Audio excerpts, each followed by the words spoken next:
Okay, we're going to start in on chapter 11. And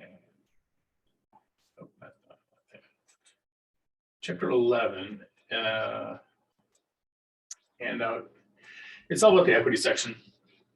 And they're just going to go over some of the basic stuff. You guys may already know this stuff, but over it again. Excuse me. Common stock. Common stock is the most, every company has common stock, and it has voting rights. It will have a dividend that is variable. It could be 0 to anything. They are paid after preferred stock. Okay, so they have voting, and these voting rights are kind of the big thing here.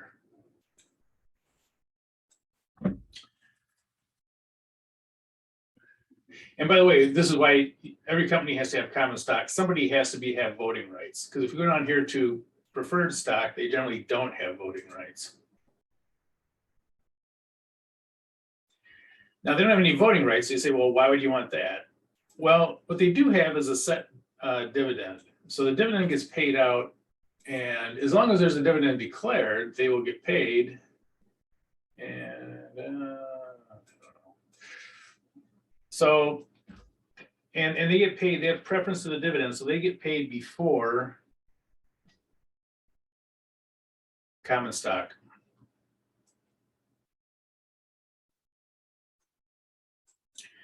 And what it really is, preferred stock is almost like in between stock, regular stock, and bonds. You know, it's paid a set amount, kind of like interest rate you pay on a bond. But it's also stock in that if the company doesn't pay a dividend, they don't get paid. So it's kind of like a little bit like bonds, and it's a little bit like stock. You know, bonds don't have any voting rights, and you know, so it's a little bit like both. It's kind of a mix between common stock and bonds. Treasury stock. Treasury stock is a little bit strange in that it is stock that was previously sold but bought back by the company. So they sold the stock, they issued it to the public, but then they bought it back. Especially stocks that's on the exchanges like the New York Stock Exchange and the other exchanges. Once the company sells the stock to somebody, people can go on those exchanges and sell the stock to anybody, and the company has nothing to do with it. You know, if I have IBM stock, I can sell it to somebody who else, not IBM, you know, and they can sell it to somebody else, and so on and so forth. So the company issues a stock once, it might be sold a whole bunch of times between investors. But in treasury stock, the company sold the stock, went back out and bought it back. So they paid money out to get the stock back. Because it reduces the outstanding stock, it's a negative on the equity section. So we have fewer owners when we buy back the stock. And the treasury stock can be either common stock or preferred stock, any kind of stock that they issue if they buy it back as treasury stock.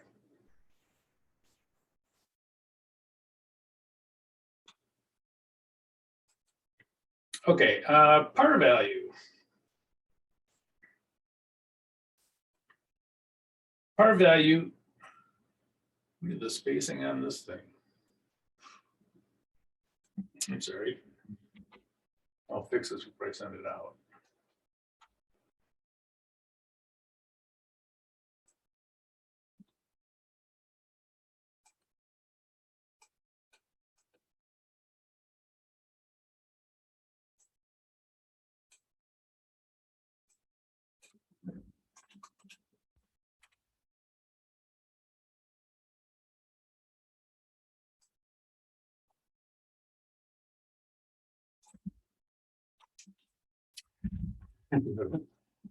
Some stocks have a par value. The par value is the minimum price at which a company can sell the stock. So if a stock has, in this case, we have a par value of $1 a share, that means the minimum price they can sell that stock for is $1 a share. And that's what it goes in the books at, $1 a share. You can always sell it for more than the par value, but you can't sell it for less. So you can always sell the if it has a par value. And by the way, par value usually, the states usually have par values. Some states have par values, some states don't. If your state has a par value, in whatever state you incorporate in, if they have a par value, you have to place a par value on the stock. Theoretically, it's there to protect, well, some shareholders, but also for creditors, is there's a kind of a protection that you can't simply sell the stock out for a penny or something. So there are some reasons for it. Some states have it, some states don't, and some states that have it, you can put the par stock at any price, and they put it at a penny or something. So it's but theoretically, it's there to protect the shareholders and the creditors. Okay, so if we sold the shares for $43 each, and there's $1 par value, that means the common stock will be on the books at 1,000.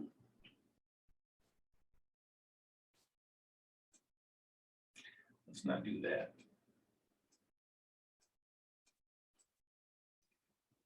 And the additional amount, what we call additional paid-in capital, something that's called APIC. What am I doing here? We'll make it shut up. Okay. So this is the way that would look on the books. It would look, we'd have 1,000 in common stock and then 42,000 in additional paid-in capital. And a lot of times you'll see the additional paid-in capital will be a very large number, and the common stock may be very small. Like I said, the par value might be a penny or something like that. So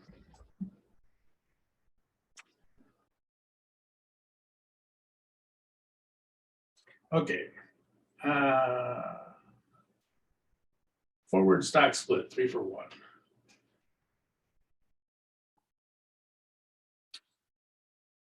A forward stock split occurs when a company is doing well. A forward stock split will reduce the market price to a more affordable level. So this is kind of the reason why we do the stock splits. It's when the price of a stock gets so high that you're really pricing people out of the market for it. Stocks usually trade in lots of what they call round lots of 100. So if you have a stock that's up at $111, like this one does, that means that 100 times 111, they need $11,000 basically to invest in the stock, at a round number. So anyway, that because that's kind of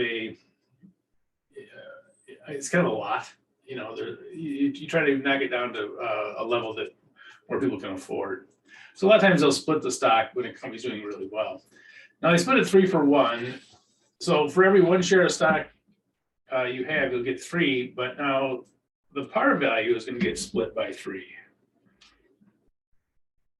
What am I doing here? So we'll split this by 3. So the new par value will be 2.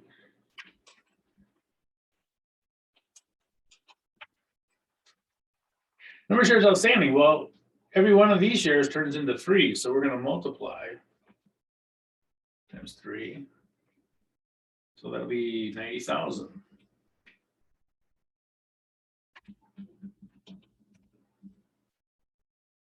So we had 30,000 shares outstanding. Now we have 90,000 shares outstanding because each one of these turned into 3.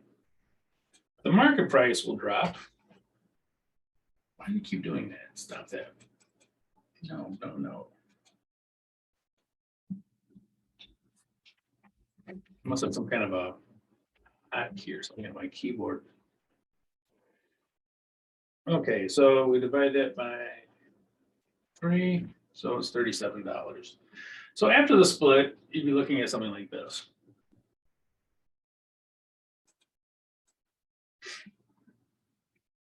And notice now that the value is down to 37, so you'd have to have $3,700 to get a round lot. That's a lot more people out there with $3,700 to invest than 10,000 or whatever. So let's see, stock splits are usually get the price down to and it's usually not after a company's doing really well. Their stock price gets so high that it gets hard for people to buy it. Okay. Reverse stock split, 1 for 10. This happens when the market price is really low.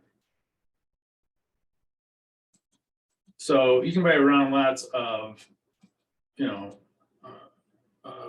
100. Well, okay, so that means if you want to invest, $6,000, you'd have to do 20 lots. So sometimes the price is too low, and that's usually when a company's doing poorly, and they'll do a reverse stock split to get the price up to a more appropriate level. And it really isn't a split so much as it is a you're multiplying it. So every 1 share of stock will get you 10 shares of the new stock.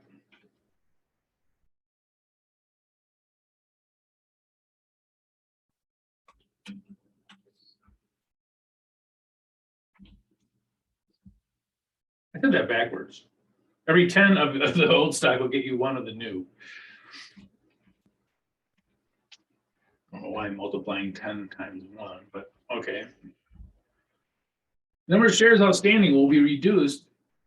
I did it again. Why does it keep doing that? Okay. By 10. I have some kind of weird hotkey. When I push the backslash, it jumps up on my screen somewhere. Okay, so there's 2 million shares outstanding. We're going to reduce that to 200,000. So before you had $1 shares and there's 2 million of them. Now you have $10 and there's only 200 of them. And the market value should go up by 10. Each share of the new stock is worth 10 of the old.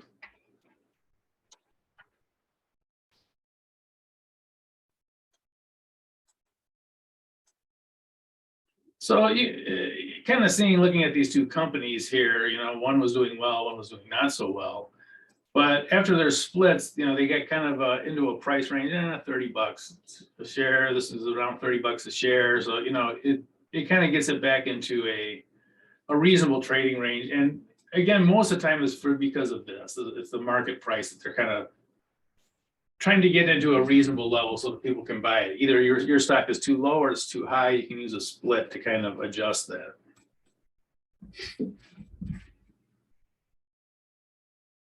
Sometimes forward stock splits are just called stock splits. Reverse splits are the kind of funny one.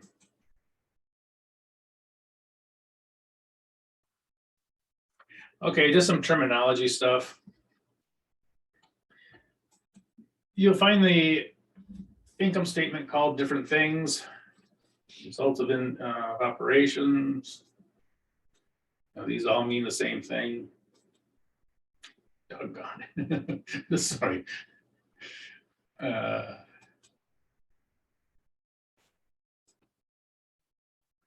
me pick that one. Okay, there we go.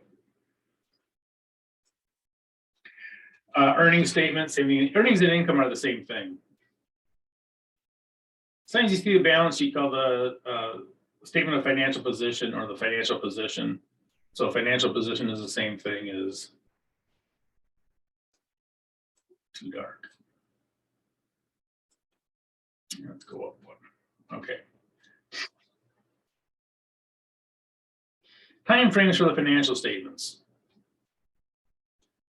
Income statement, statement of retained earnings, and cash flow are all period of time.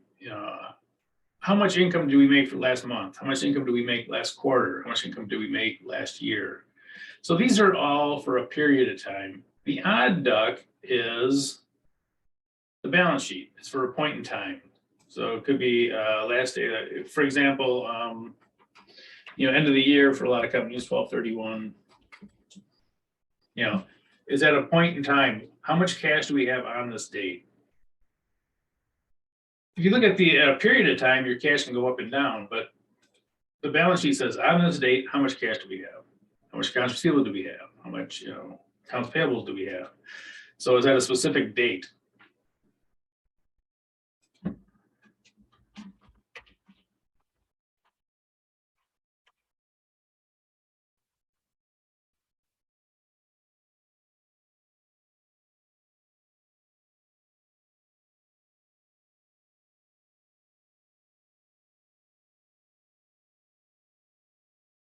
Okay. On to the fun stuff. I am going to bold all this. I know it's probably going to screw up my. Oh, then. Okay. Okay, one of the things we're going to do here is say, okay, what we're going to have we have all this equity section, and then we have some things going on down here. And we're going to see how they change the equity section. First thing we're going to do is we have common stock, and the common stock has a 10-cent par value. There's $50,000 in there. So 50,000 divided by 10, that means there's 500,000 shares of stock outstanding.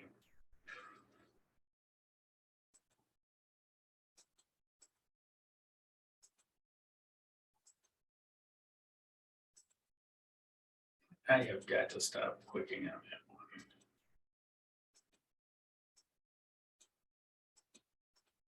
that one. Okay. And yeah, so we have this different things that come in here. And what we're going to do here is kind of go across and see what they will do to our balances in our equity section. So here's the equity section. I just transferred it down here so that we can kind of go across. Okay, generated in net income of $700,000. Income goes into retained earnings. So this will be 700,000.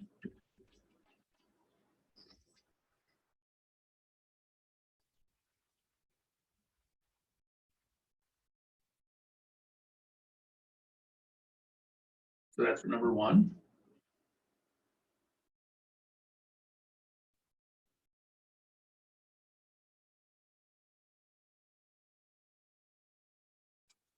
Number two, paid cash dividends of 150,000. So it'll come out of retained earnings.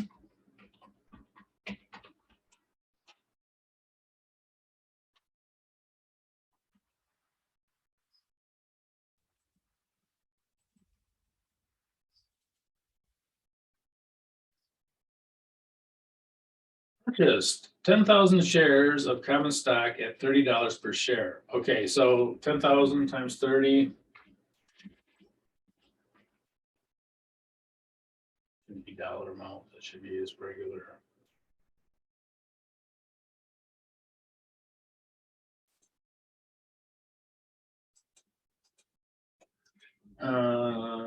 Times $3.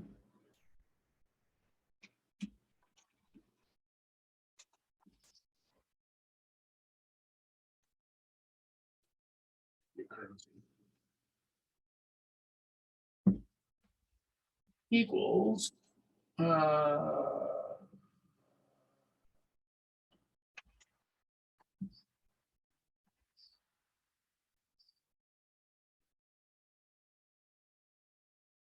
where's those? Okay, so that equals 10,000 times 3 is 30,000.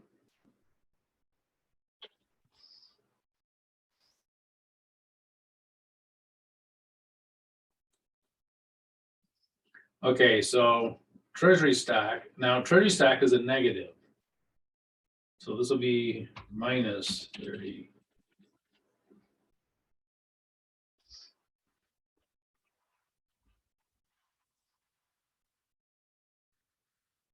Four for one stock split. This is actually not going to have any impact on the value of, the total value of it, but it'll look like this. The common stocks per share, I'm going to do it down here. 10 cents par value, sorry about that. So the new par value will be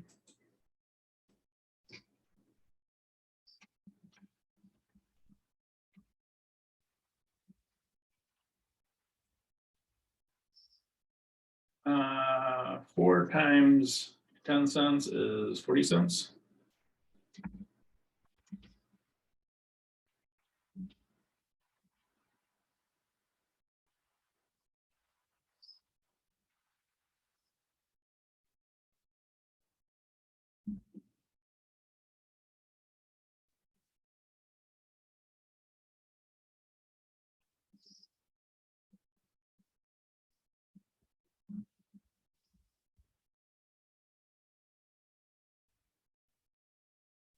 So this will be our new par value.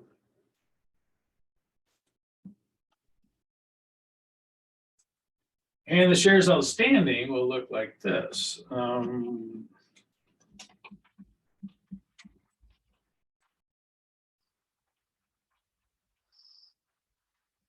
It will be, what do you have outstanding? 500,000? 500,000.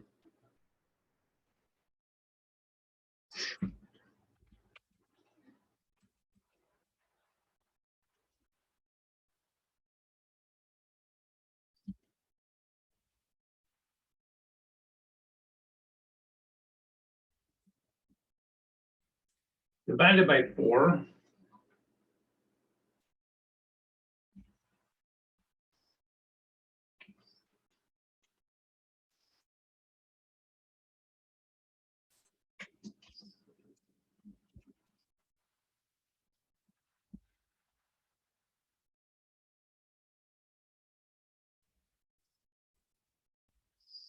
Equals 125,000.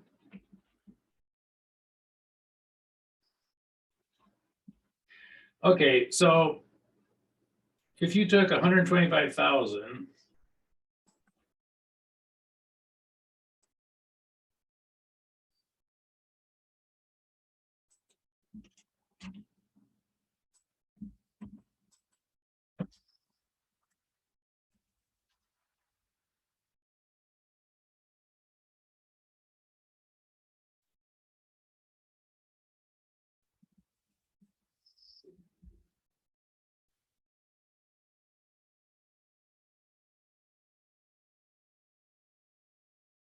and you multiplied it by the par value,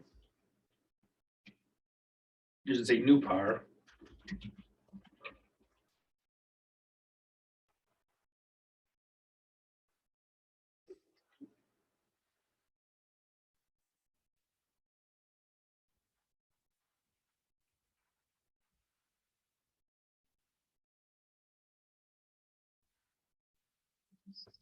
It'll equal the same 50,000.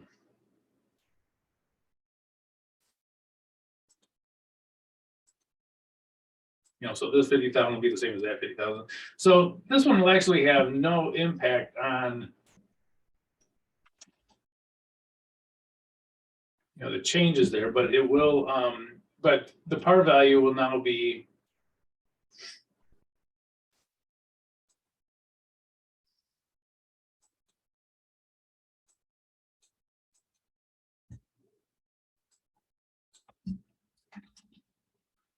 $40 rather than $10.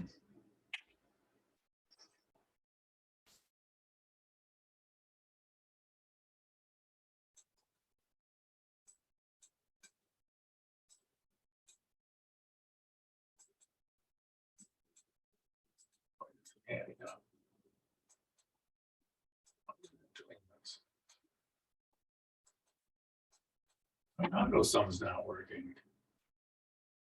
Huh.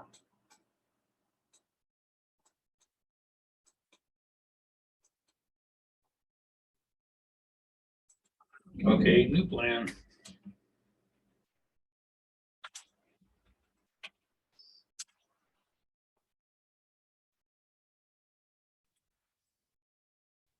And no, this is not usually the way you want to do this. Hopefully your AutoSum works.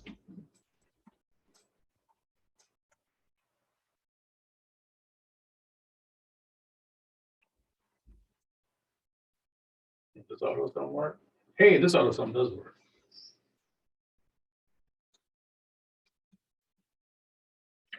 It's probably some kind of a text thing in here.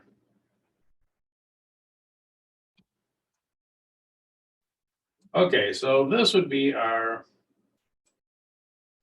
solution. So this would be our ending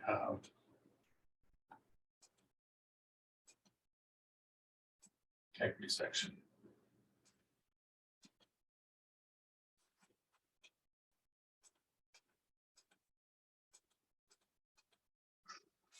Okay.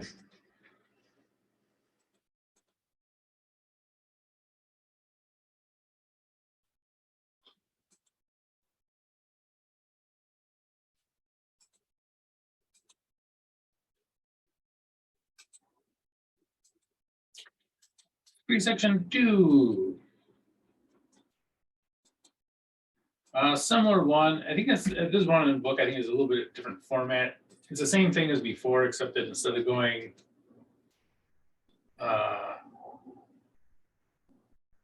so instead of going across the page, 1, 2, 3, it's going to go down the page. But same idea. Okay. So,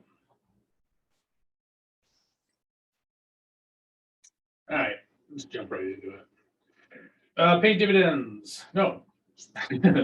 Generated net income of 40,000.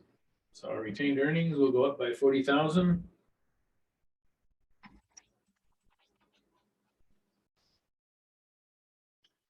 Paid dividends of 10,000. So it'll go down by 10,000.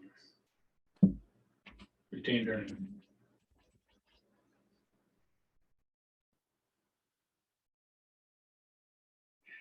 Issued a 10% common stock dividend, fair value of $7 per share at this time. Okay, this is a little bit tricky. And let's take a look as to why this is tricky. First of all, stock dividends are kind of a funny thing. Because notice, here's the funny thing about stock dividends. And even kind of, well, stock splits in that a little bit different because they're different purpose. But stock dividends, they give everybody a percentage more than stock than they had. So your actual ownership of the company does not change. So they give you the stock dividends, and your stock goes up by 10%, the number of shares, but so does everybody else's. So your actual percentage of what you own of the company doesn't change. And I say, well, why do they do that? A lot of times they'll do it because a lot of times they'll keep the same dividend. So a lot of times it actually does have a financial impact because they give you the shares, but they keep the same payout dividend that they had in the past. So you don't have any more ownership in the company, but there's more shares of stock. And so the dividend payout is oftentimes the same. So people will generally look at them kind of favorably if they have a stock dividend. Okay, well, we have to figure out how many shares of stock there are. So what we're going to do is come up here. We can do it down here too. I think it's just easier to do it up here. And we have 80,000 other shares of stock divided by $1. So I mean, there's 80,000 shares outstanding.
Okay, so $80,000 divided by $1 par value equals $80,000, 80,000 shares outstanding. Okay, so we issued 10% stock dividend was issued at the fair price of the stock was $7 each. Okay, so I'll do it over here. So shares issued.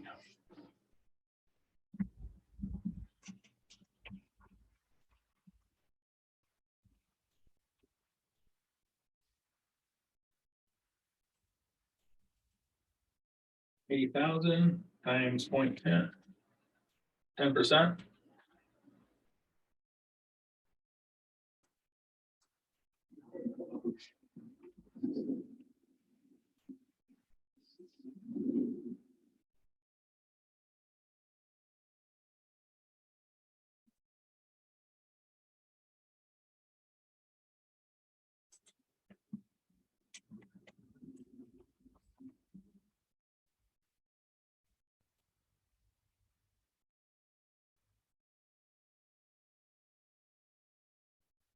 Okay, so stock dividend shares would be 8,000.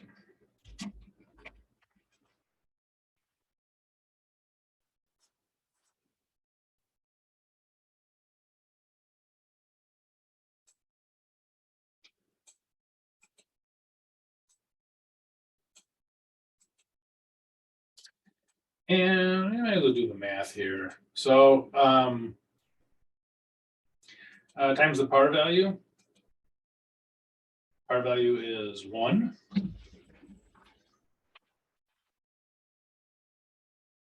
How do I want to do this? Oh, okay, I know.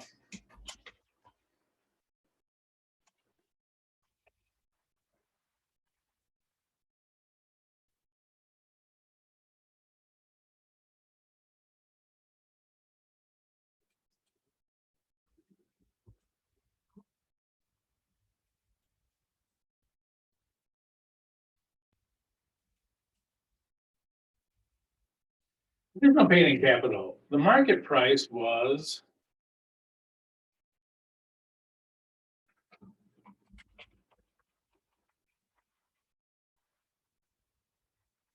seven.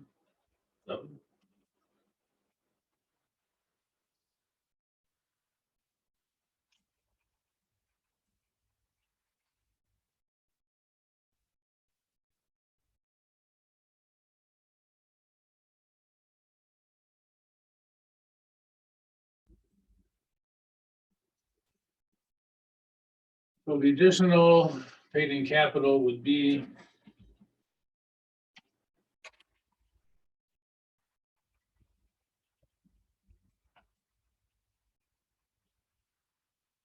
$6 a share.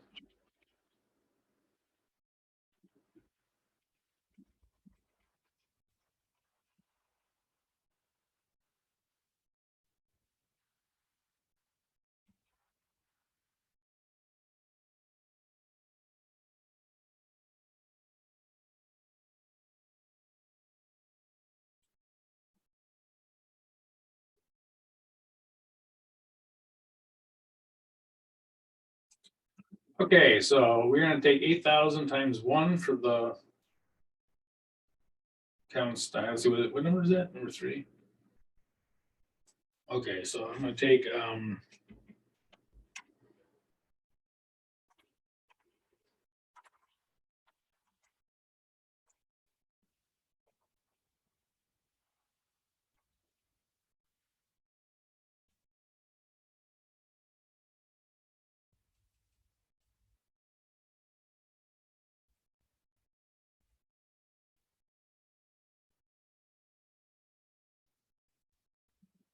8,000 shares times 6.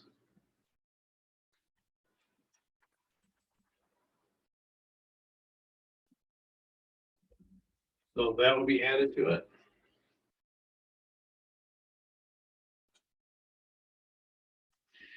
Dividends come under retained earnings. What's 48 plus 8? 56.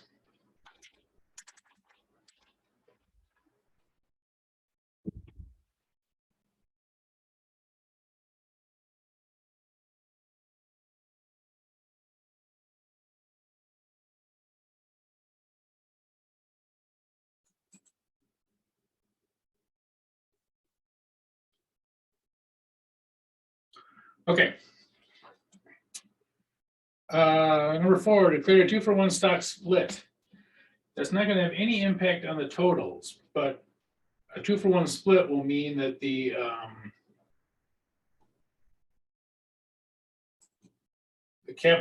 common stock has a $1 par value. It'll be a 50-cent par value.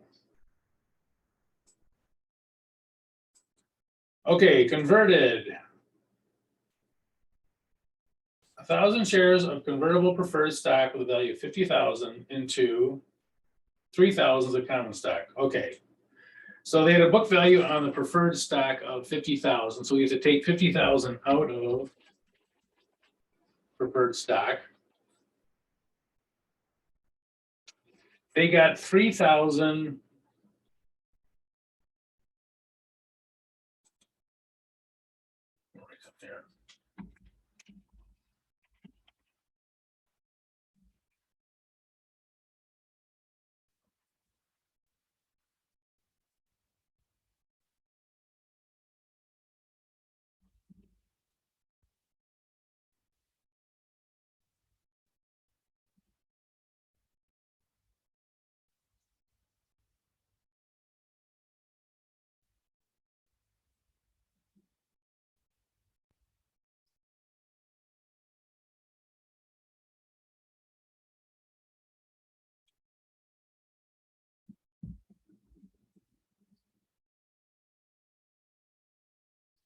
Okay, so, like, it's hard to see here.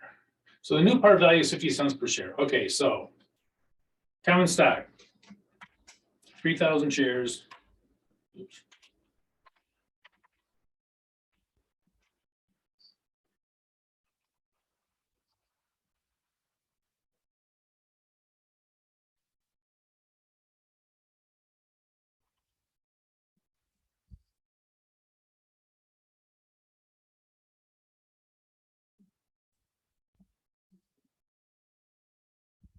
$3,000 times 0.5, 1,500. Okay, so if 1,500 goes to common stock, this has to equal out. So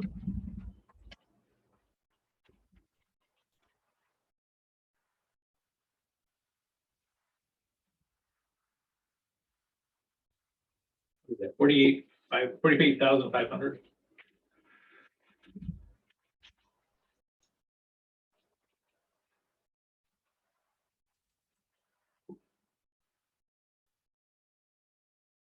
I think that's it.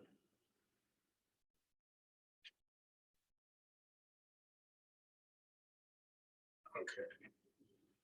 It's probably not gonna let me add these up, I bet. Hey, it did.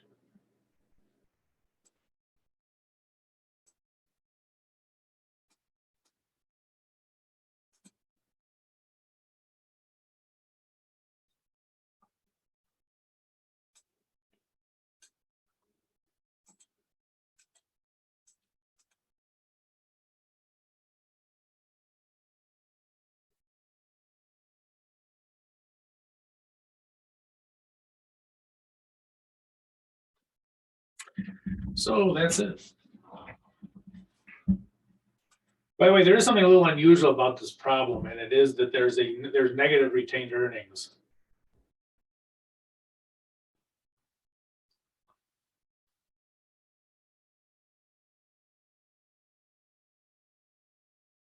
And that's a little unusual because negative retained earnings usually means you can't pay dividends. But somehow they're doing it. It could be that they have a court order. Some of the companies in bankruptcy or something like that. They can get court orders to allow them to pay investors and so on. But usually if there's a negative balance in the retained earnings, they can't pay any retained earnings. But you can see that they did pay dividends. They paid cash dividends and a stock dividend.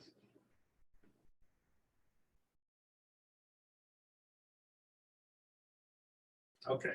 Oh, there's one more. There's another tab here. I know we're done. Let's go to the last tab. Last tab. Let's see here. Last tab just had to do with dividends and how much they are paid out. Dividend payout is how much of the earnings per share are paid out. And earnings per share is the same thing as net income. So of the net income we get, how much of the net income gets paid out in dividends? And dividend yield is if you, there was a return on the current stock price. So the stock price, if you were to buy it today, what would the yield be on it? How much would you expect to make if you bought this at the market price? Okay.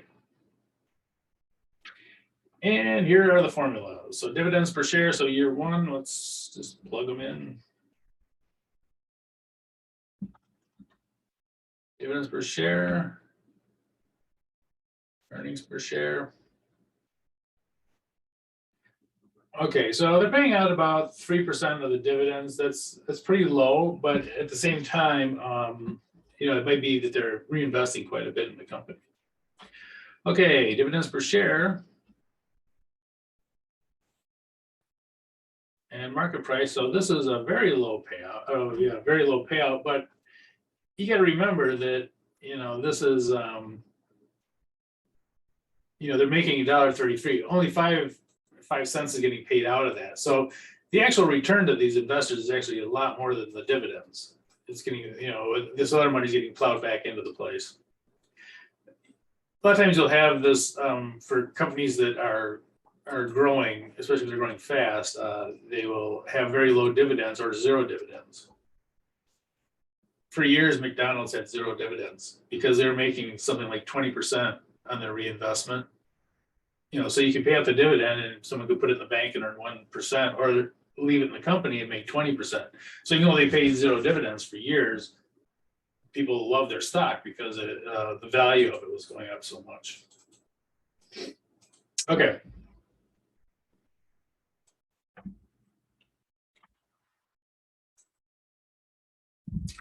Dividend payout goes up a little bit.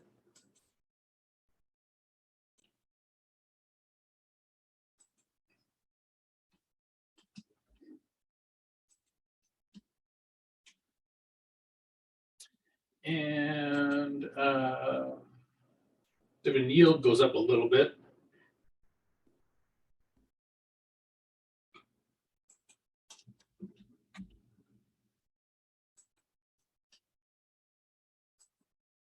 Dividend payout goes up a lot.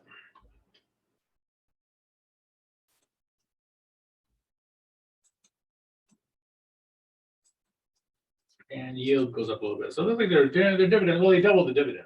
They went from 7 to 14. Okay, so let's see how these all work out. So dividend yield. Oh, dividend payout, I'm sorry.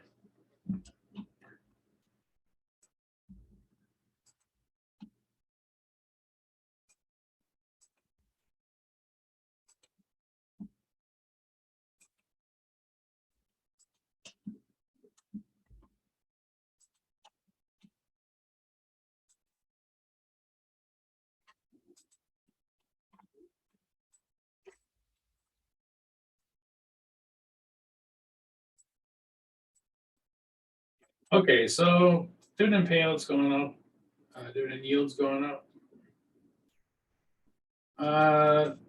This is a question I don't like, but which factor, dividends or earnings, seems to be driving the fund times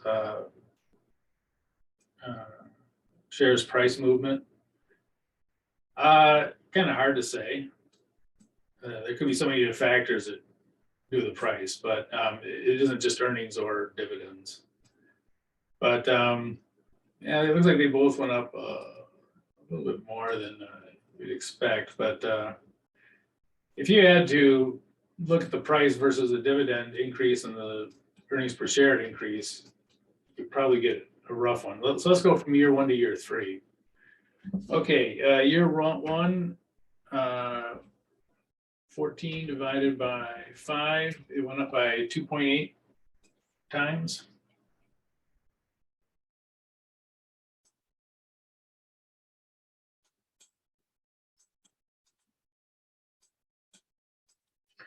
Earnings per share went up by 1.29 and market price by 1.33. Most likely, if the stock price goes up by, the earnings per share have increased by what, 29%, and the market price has increased by 33%, it's probably earnings per share.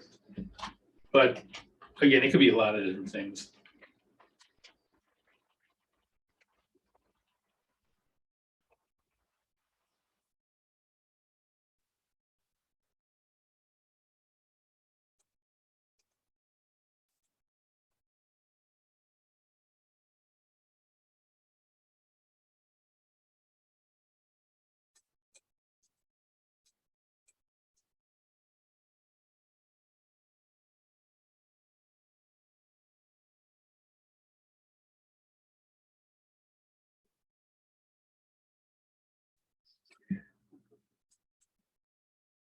I was a finance, my bachelor's degree in finance. One thing that's irritating, there's so many, there's always things that go in the marketplace and stuff that you'll see on the news. Oh, the stock price jumped up because of, and then they just throw something in, where they have no idea whether that's what caused it.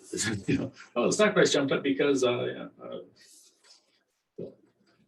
Bears won a football game. Maybe the stock price won. A lot of times it's very hard to know what actually drives stock. It's a social process. But anyway, so that is it.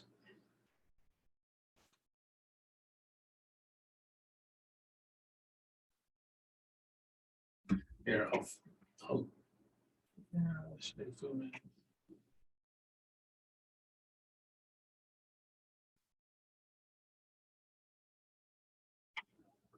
I'll zoom in here just so we can see the calculations a little better.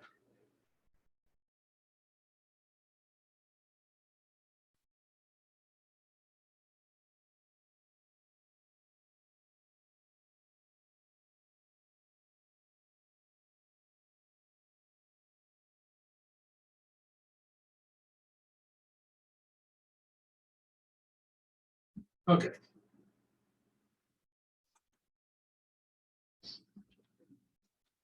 Okay, I will see you guys for chapter 12, which is the last chapter. Yay! And it's one of the, it's kind of a quirky one, but it's one of the, it's an easier one. So that's good. Okay,